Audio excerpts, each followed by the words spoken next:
Bismillahirrahmanirrahim. Assalamualaikum warahmatullahi wabarakatuh. Halo teman-teman semua, apa kabarnya? Semoga teman-teman semua dalam perlindungan Allah Subhanahu wa taala. Amin. Oke teman-teman, di video ini aku mau sharing mengenai hal-hal apa aja yang bisa menggugurkan teman-teman di tahap pemberkasan CPNS ini. Dan hal-hal ini bisa loh membatalkan kelulusan teman-teman di CPNS 2019. So teman-teman harus menghindari hal-hal ini ya.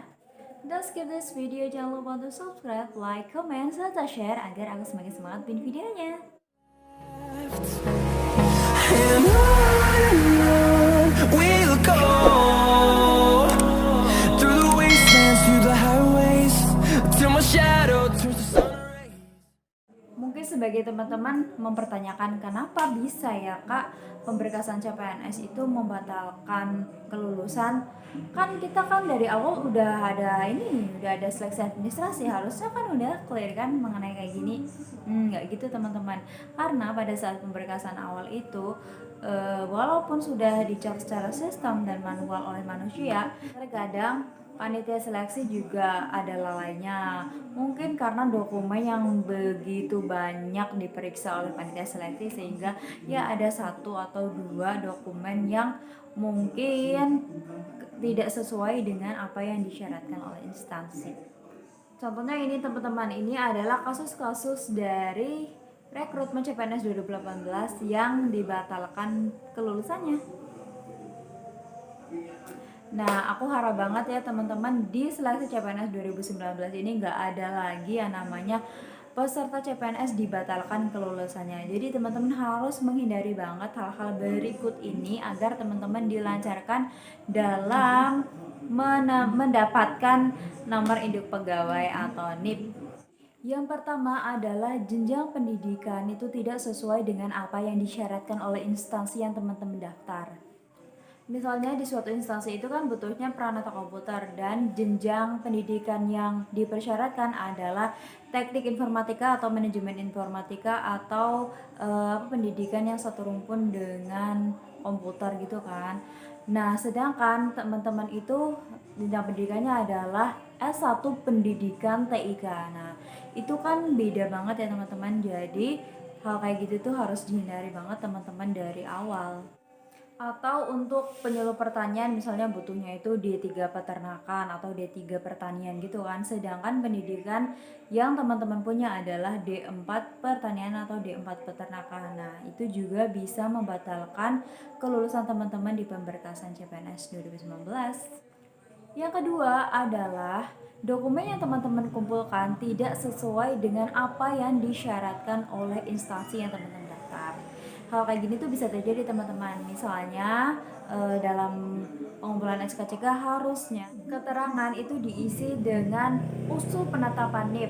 Nah teman-teman, karena teman-teman udah duluan bikin sebelum pengumuman instansi itu muncul, teman-teman keterangannya beda nih.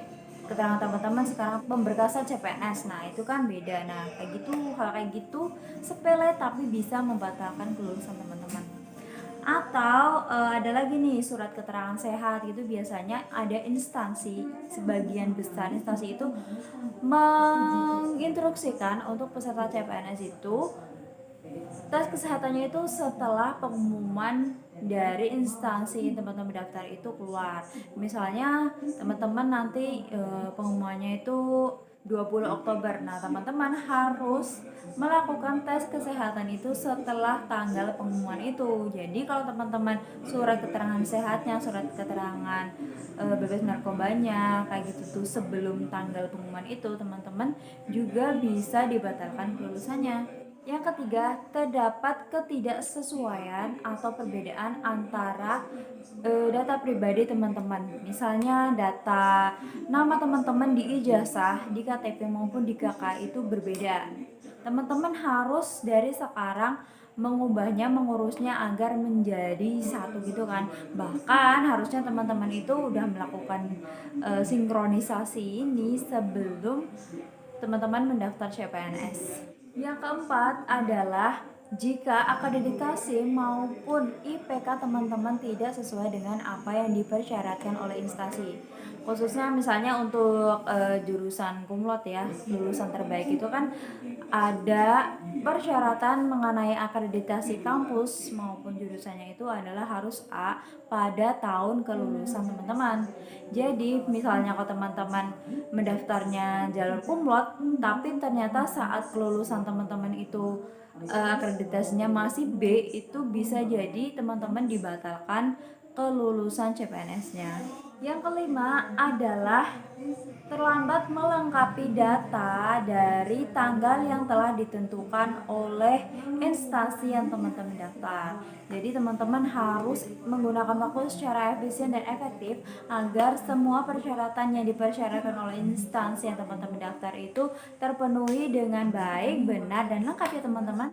Dan yang terakhir adalah dokumen palsu. Jadi teman-teman jangan harap ya teman-teman yang memanipulasi dokumen, menggunakan dokumen palsu itu dapat lolos sampai tahap akhir, karena ini tuh pemberkasan kali ini tuh itu benar-benar sangat teliti teman-teman. Jadi tidak seperti saat pemberkasan awal administrasi itu kan mungkin orangnya masih banyak banget, dan juga kan namanya manusia ya, pasti ada mungkin lalainya sedikit gitu. Tapi untuk tahap pemberkasan akhir ini teman-teman itu harus siap banget bahwa dokumen yang dipersyaratkan adalah benar dan sesuai. Oke teman-teman, segitu aja video aku kali ini. Semoga bermanfaat ya teman-teman. Sampai ketemu di video aku berikutnya. Terima kasih. Assalamualaikum warahmatullahi wabarakatuh.